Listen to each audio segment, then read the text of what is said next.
Bonjour, docteur Robert Maboul. Je voudrais vous parler d'une problématique du syndrome de Munchausen par procuration plus précisément. C'est pas qu'une problématique, c'est quelque chose de dramatique.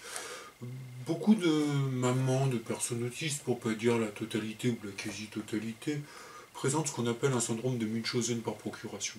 C'est-à-dire qu'elles font de la maltraitance sur leur enfant et qui, à force d'être maltraitées, développent de l'autisme, développent des symptômes de l'autisme. Psychose infantile. En fait, l'enfant s'enfuit dans un monde complètement irréel, incohérent et déstructuré. C'est une sorte de fuite par rapport aux souffrances que lui inflige la maman.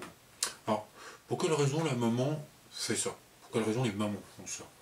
Parce que si elles ont un enfant qui est psychotique, qui est autiste, elles vont attirer l'attention sur elles. Les médecins vont les écouter parler, des psychanalystes vont les écouter parler, les enseignants, pour les quelques enfants qui sont scolarisés, vont les écouter parler, ou du moins c'est ce que j'imagine.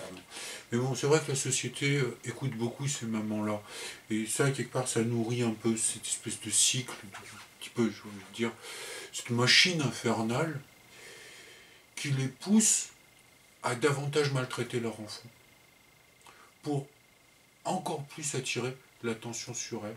Elles sont au centre du monde, au centre des choses, parce qu'elles souffrent, elles ont un enfant qui est psychotique, et elles créent cette psychose. Et ça, c'est important de comprendre.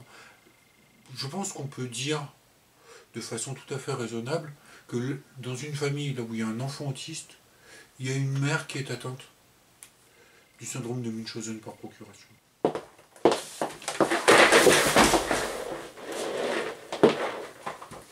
Le syndrome de Munchausen par procuration n'a que de scientifique son nom.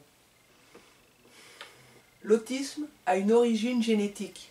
Elle n'est ni causée par la maman, par sa personnalité, par ses actions ou bien par ses agissements. Beaucoup d'enfants battus ne sont pas retirés de leur famille.